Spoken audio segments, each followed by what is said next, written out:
with a remarkable publication record already in the midst of his doing his PhD. So without further ado, Connor's going to tell us about Beyond the Lab using biologgers to understand fish locomotor behavior in the field.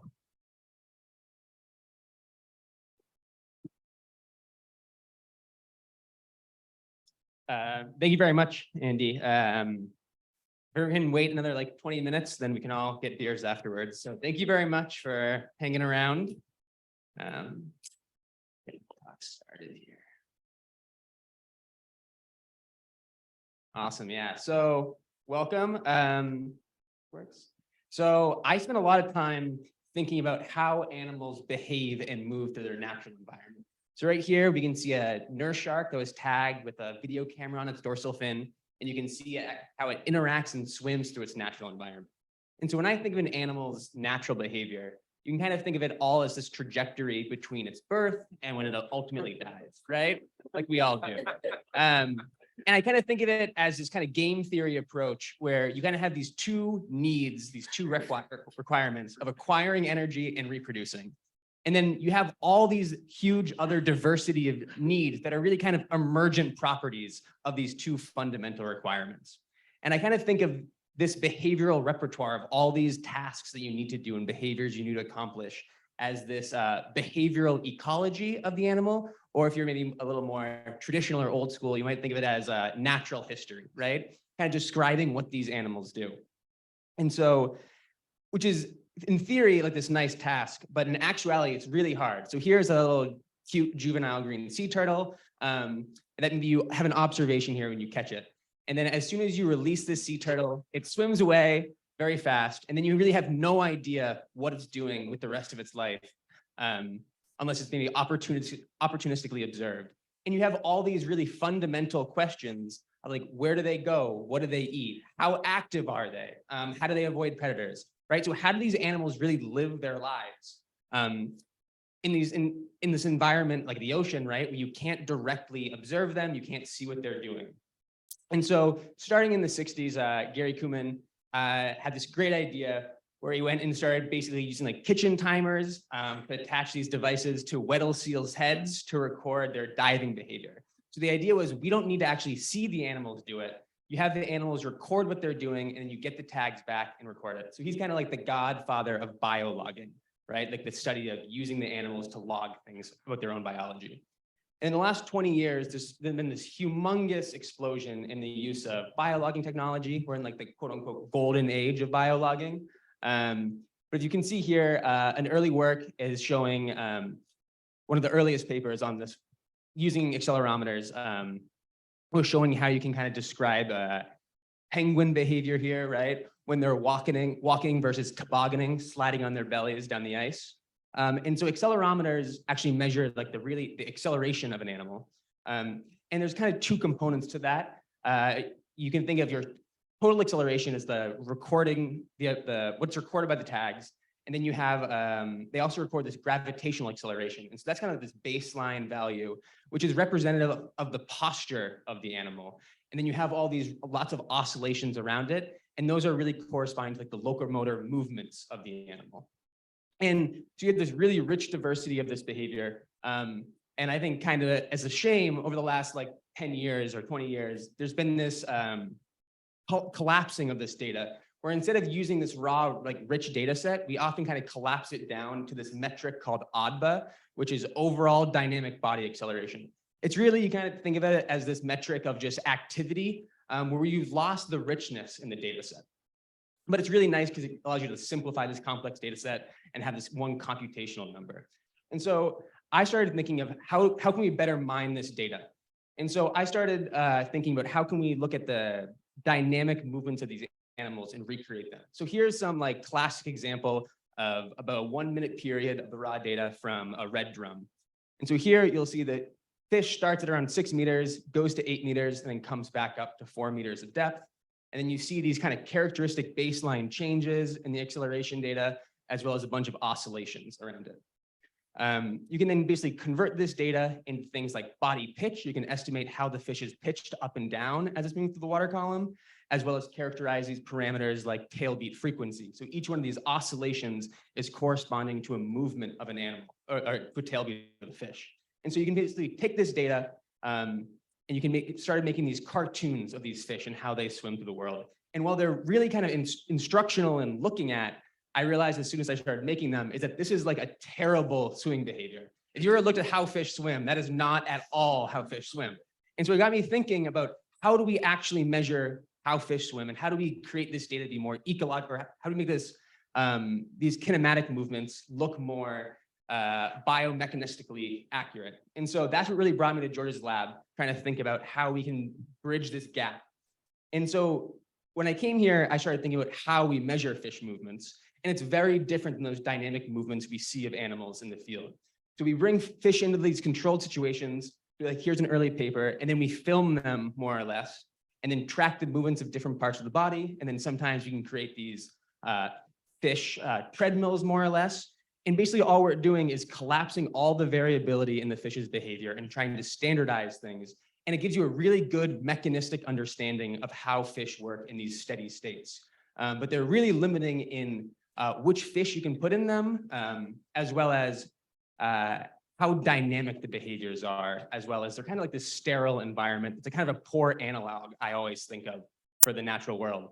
So a lot of during my PhD, I'm thinking of ways to try and bridge the gap and bring more kind of ecological relevance into like the lab for biomechanics and bring a lot more biomechanics back into the field to try and understand how these fish are moving in ecologically relevant ways. So as I told you before, we can make these little animations of very bad swimming behavior of fish. And the reason you do that is because you really only have this one tag and that you're trying to estimate the whole body's motion on this one data point. And if you look at how fish actually swim, you'll see that different species have different characteristic amplitudes and there's different phase shifts along the body at different times. And so I thought of this as kind of like a data limitation problem. We can kind of go through and if one tag is not enough, we can just apply more tags. And so by applying more tags, we can estimate motion at different parts of the body and use that to basically reconstruct what one of these midline looks like.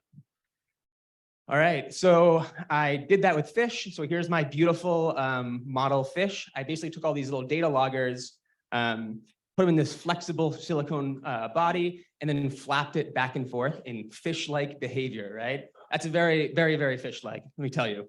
And then have these tags recording constantly, and you take the tags out, you download them, and you try and recreate what this motion was using just the tag data.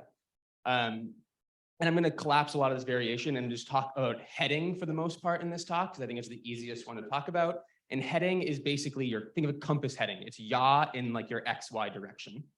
And so each one of these colors represents a different part of that flapped fish body. And this is about over a 2-second period of time. And you'll see that each part of the body has some characteristic amplitude change as well as phase shift. So you can see how different parts of the body are moving in different ways and at different times. And just to show that this like kind of works well, you can track those same parts of the body, the actual tag using a video camera, and you get really good agreement between what the camera says the tag actually did and what the fish actually did, and what actually happened based on the camera. But this is only telling us like the kind of orientation of different parts. What we actually want to do is recreate that back into a body, right? And so we can take just a single point in time here where that red bar is, and you can kind of think of the fish body as being this series of segments. And we know the orientation of a couple of those segments where the tags are. If you then go through and just say, we're going to linearly interpolate and say heading should change smoothly, you can then basically cumulatively integrate those things and create some characteristic body shape that it should be at that time based on those headings. And of course, these tags are recorded really, really fast. And so if you do this through time, you can create these nice characteristic motions of what the body actually was. And so in this top graph here is based on the tag estimate, and that is using no actual spatial data. It's using only location based on the tag. And the bottom estimate is when you track that same body using a camera, you have really nice, pretty good agreement. And I think the coolest part of this data is we're not limited just to this XY plane. These tags are recording really in 3D, so you can actually see the twisting along the body as well as changes in pitch. And so I think this is a really cool proof of concept that I was really happy. But in some ways, a piece of rubber isn't a great model for a fish. And so we actually went down to the basement and got a shark and put it in the basement of the MCZ labs. And we went through and tagged it with a couple of these different data loggers and had them record for 24 hours straight. So this shark was swimming around for 24 hours straight in this straight in this circular tank. And it involves a whole bunch of data processing, but I'm just going to show you that same heading graph again, where each one of these colors represents a different part of the body. And so right off the bat, you'll see there's this large change in heading across time. There's about 15 seconds, right? And you can, the baseline value of the shark's heading is changing, which means the whole shark is basically turning through time. And if you can basically take this and plot it back in XY space, you think about it, the shark's going to start here at time 0, and then its track over 15 seconds looks like that. And when you do that, you have this nice long arc that's circular, which makes sense because the shark is in a small circular tank. But it's a nice ground truth, right? I think it's pretty nice. But all we're talking about is the major direct angle of the body, which you can kind of get from a single tag. What we're really interested in is kind of recreate the body motion of the fish. And so we can basically use that same idea where you kind of integrate across the body over time. And at one time, you can get a body that looks like this. And if we just take a couple of snapshots, you can understand how the fish's body is dynamically bending through time in all these different environments. And so this is just a 15-second period. We can kind of zoom in and zoom out to look at behavior. So if we zoom in, we can start calculating these really common metrics like tailbeat frequency, for instance. Which is, you can think of it as the time between each one of these oscillations, how long it takes to complete a tailbeat. We can think of turning amplitude. So you can kind of think about this as the change in heading of the fish between tailbeats, how much one tailbeat is able to change the heading of the fish. And you can think of yaw amplitude, which is basically how big of a heading change that part of your body exhibited during a tailbeat. So like how much is it wagging? You can kind of think about that. And because we have this for a full 24-hour period, we can kind of move outside these single tailbeat ideas and start characterizing how the fish behaves. And so for the shark, you'll see for the most part, its tailbeat frequency over the whole period is between 0.5 to 1 hertz, which makes it like a tailbeat every 1 to 2 seconds. You think it that way. Most turns, or the turning frequency, or turning preponderance rather, is really low, where basically any one tailbeat usually gives you a change in heading of around 15 degrees. And this is a circular tank, so it's related to their swing speed as well there. But very rarely do you see any one tailbeat kind of giving a change in heading more than 50 degrees. And then finally, we have yaw amplitude. And so you can look at these distributions to tell you how different parts of your body are actually changing during a tailbeat. And so you see the tail has this has like a yaw of like around 50 degrees back and forth, while the head has a much lower amplitude yaw, right? So the head isn't moving very much, but the tail is moving quite a bit. And so the plan is actually this summer to move out of the basement of MCZ labs and start tagging some actual smooth dogfish in the field. So the idea is to basically put some accelerometers or IMU tags on the fish and then release them right there in Quincy Bay, where I've caught many smooth dogfish before, and then hope to get the tags back. And the question, and then really begin to look at the diversity of movements of fish you see in the field. What does kind of their routine performance envelope look like? As well as kind of begin to estimate some of the vertical movement. So during these dynamic movements we don't look at in the lab, how do their kinematics actually change? And so I think this is really excited. I'm like really pumped about this. But just to end this talk, I also want to give you a quick another project looking at kind of the utility of using this biologging framework to get more different data than you would traditionally get using traditional methods. And so when we talk about the shark here, we're often thinking about behavior in the context of routine performance behavior. However, often what's really important is peak performance, right? That's can often be what's has really high selective pressures. And so things like migrating upstream, like salmon, can have really high selective pressures for fast swimming motion. And if you think of the salmon of the East Coast, might be the white sucker, with a name that only its mother could love. But they're actually incredibly high performance swimmers. So they get pretty big. And right now, currently, if you are in Western Massachusetts in narrow streams, you can see them swimming up them to spawn in the spring. And so what we started doing was putting data loggers in these fish and trying to figure out kind of what their maximum performance is and what these bursts actually look like. And so to do this, we use this kind of incredible facility in Western Mass, the Conti Lab, where it has a 20-meter long flume, and they can have a massive amount of water. You can basically divert like the Connecticut River almost through this flume. And so the water flow here is around 2.5 meters per second. And the fish are just hanging out in this big holding tank at the bottom. And basically you're allowing the fish, you're presenting the fish this constant stimuli of water flow, and they want to go upstream to spawn. And so you put them in this holding tank and you just allow the fish to volitionally choose when to swim against this flow, and it allows them to exhibit whatever behavior they want to do. And if you want to see what this looks like when they're actually bursting, is you have this nice fish swimming up there, and that's at like 10 body lengths a second. So it's quite fast. And so we can go through and look at some of this tag data here. So this is 2 seconds during that fish's burst. You have all these really large oscillations, which you can then track the peaks and valleys, and then use that to estimate tail beat frequency. And you see that the fish was beating its tail at around 14 hertz, which is very fast. I mean, that's like humans can't do anything that fast. Or like giant hummingbirds, I think, beat their wings that fast. And we compare this to what a high-speed camera gives you. You see really good agreement. So you have like this tag is giving you the same information often that these kind of traditional methods give. But the cool part is you're not limited to just this 2 seconds a period of time when the fish is actually in the camera frame.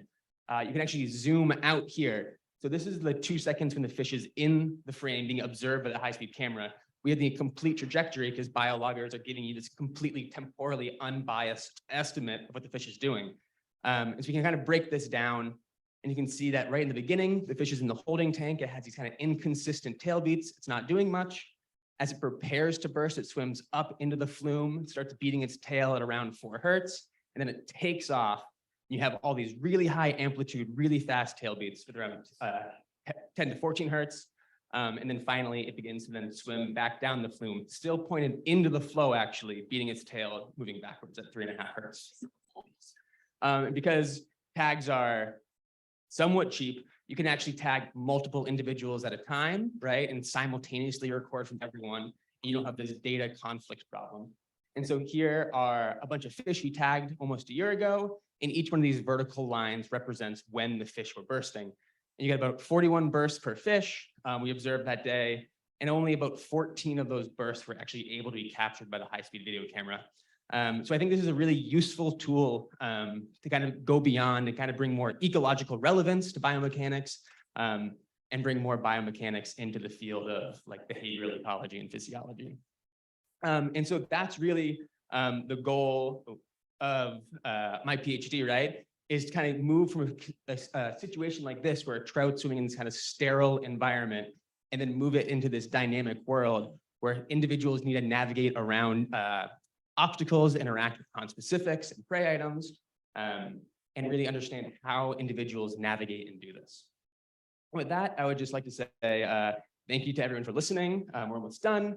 Thanks to George and the Louder Lab for endless support. Thanks to Ted Castro-Santos for providing the use of the Conti Lab and being a great collaborator there. I'd like to thank Nick Whitney, Wes Pratt, and Jeff Kneebone, who are huge collaborators that I've done a bunch of projects in the field with, as well as a bunch of institutions that have helped me, and then Megan, who has listened to me talk ad nominem about tagging animals. So thank you very much.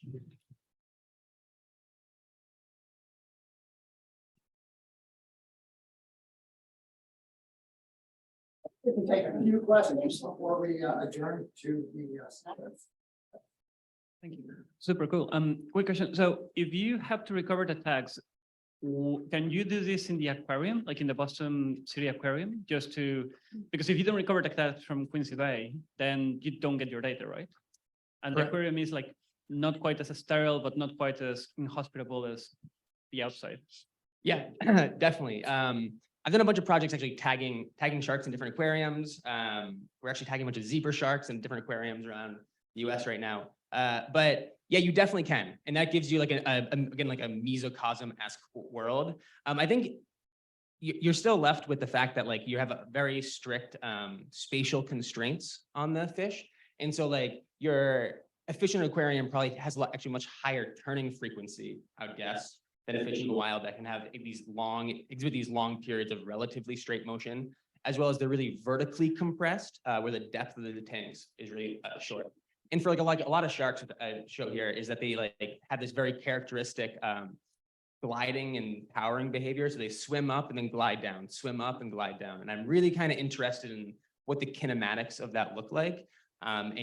It's pretty hard to look at that in aquariums. But yeah, so actually what you actually do is put these like little data, you have the data logger on the shark, and you have like a little float and you have a little VHF logger, and it stays on the shark, and then it pops off, floats to the surface, and you have to like go and scoop it up out of the ocean. The miserable task. But Thanks so much for your talk. I had a question about at the beginning, you mentioned the overall dynamic body acceleration and the limitations of that. Could you talk a little bit about what those limitations are and what you use each of the three axes for? And if you had those three axes separated in the analysis that you were doing here.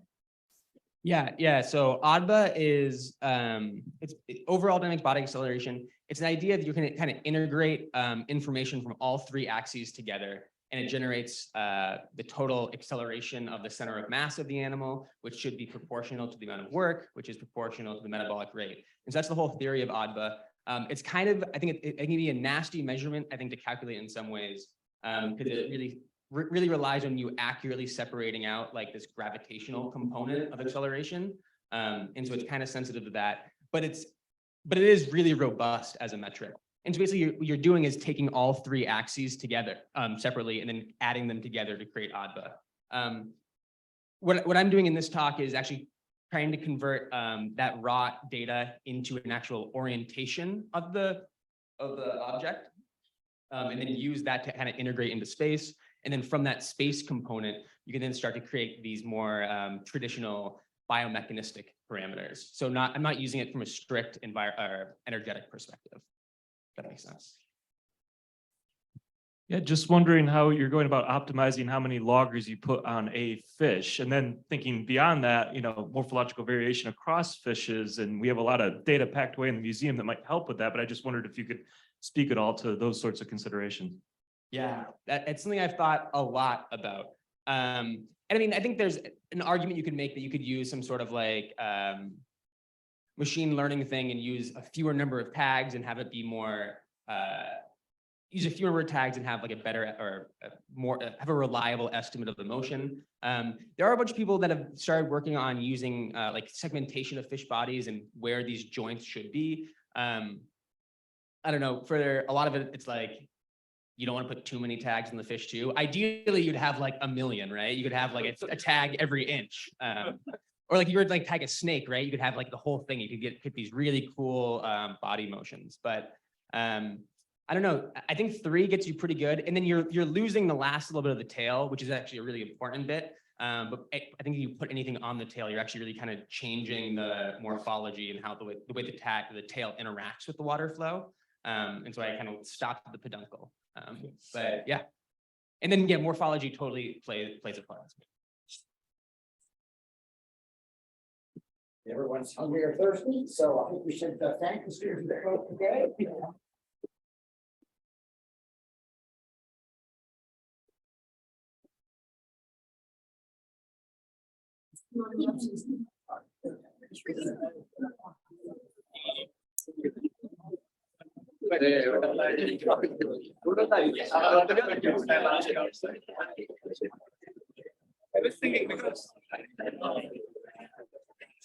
It's amazing.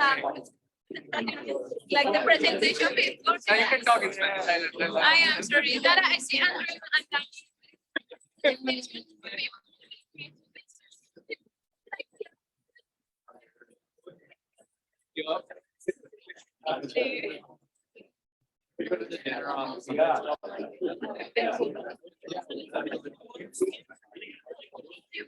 About that, and I was just started to think about another idea about the evolution. Because scientists are strategic academia and they are not really increasing. So I wonder if they start.